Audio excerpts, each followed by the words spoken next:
আকবরের কথা বলেছেন, রায়হানের কথা আমরা জানি। আমরা তখন এখানে না থাকলেও সারা বাংলাদেশে এটিকে আলোচিত চাঞ্চল্যকর ঘটনা হিসাবে এটা আমরা দেখেছি। আমরাও মনে করি অপরাধী যেটা আমাদের যে অপরাধী সে যে হোক, কোন মানুষকে কিন্তু আমরা আসলে হত্যা করতে পারি না। অপরাধী হলেও তাকে আমরা হত্যা করতে পারি না। তাকে আইনের কাছে সোপর্দ করা, আইনারও তার বিরুদ্ধে পদক্ষেপ গ্রহণ করা হচ্ছে আমাদের কাজ। সেক্ষেত্রে কেউ যদি বিচ্যুতি করে থাকেন, তার পেশাদারিত্ব থেকে বাইরে যে সে তার ব্যক্তিগত সে যে কারণেই করুক, সেটা উদ্দেশ্যমূলক স্বার্থের জন্য করুক, অথবা তার যে ট্রেনিং প্রাপ্ত একজন মানুষ হিসাবে যেটা করা উচিত ছিল সেটা না করে তার যে বাড়াবাড়ির কারণে সেই জন্য কিন্তু তাকে পুলিশ বিভাগ ছাড় দেয় না। তার বিরুদ্ধে আমি যতটুকু জানি মামলা হয়েছে এবং সেটি প্রচলিত আইনেই মামলা হয়েছে। সেই মামলায় সে অ্যারেস্ট ছিল, জেলখানায় ছিল। এই পর্যন্ত 5 বছর পরে মনে হয় সে আর জামিন পেয়েছিল। জামিন পাওয়ার সাথে সাথে সে আবার তার জামিন বাতিল হয়েছে। তো সেক্ষেত্রে আমাদের তরফ থেকে নির্দেশ দেওয়া হয়েছে এবং আমরা তার এলাকাতেও খোঁজ নিয়েছি সে আছে কিনা, থাকলে আমরা তাকে অবশ্যই বলবো। কারণ একজন সদস্যের কারণে পুলিশ বাহিনী এটা দায়ী নয়।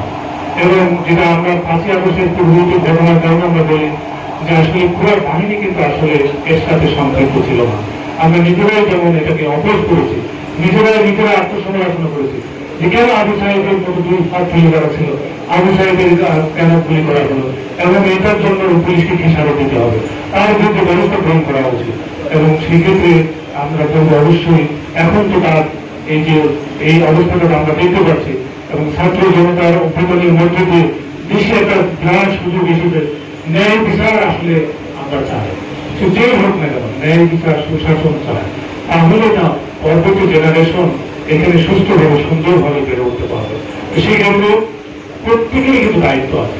একজন বাহিনী বা আমরা রাষ্ট্রের যারা রাষ্ট্রীয় দায়িত্ব, আমাদের দায়িত্ব আছে, জনগণেরও দায়িত্ব আছে, এবং যারা সাংবাদিকবৃন্দ আছেন, রাজনৈতিক নেতৃবৃন্দ আছেন, যারা নেতৃত্ব দিচ্ছেন, প্রত্যেকেই যদি আমরা আমাদের জায়গা থেকে অবশ্যই চাই এই এলাকার যেন শান্তি শৃঙ্খলা বিরাজ করে, আমাদের ভবিষ্যৎ প্রজন্ম যেন সুন্দরভাবে এখানে তাদের স্বাভাবিকভাবে বেড়ে উঠতে পারে, সেটার জন্য অবশ্যই আমরা চাই। এবং সেটার জন্য কোটি কয়েক দুষ্কৃতিকারী আমার দেশের, আমি মনে করি অনেক জায়গায় আমরা চাকরি করছি, কোটি কয়েক লোক আসলে দুষ্কৃতিকারী, খুব যে বেশি তা না। এই ছিনতাইকারী ধরেন মাদকাসক্তের কারণে অনেকগুলো ঘটনা ঘটছে। আপনাদের এখানে আমরা দেখতাম যে অনেক ছিনতাইয়ের ঘটনা ঘটতো। এটার পিছনে খোঁজ নিয়ে দেখা যাবে যে তারা আসলে বিভিন্নভাবে মাদকের সাথে জড়িত, এই জুয়ার সাথে জড়িত, এবং এগুলা যখন টাকা পয়সা থাকে না তখন তারা এইভাবে রাস্তায় এসে ছিনতাই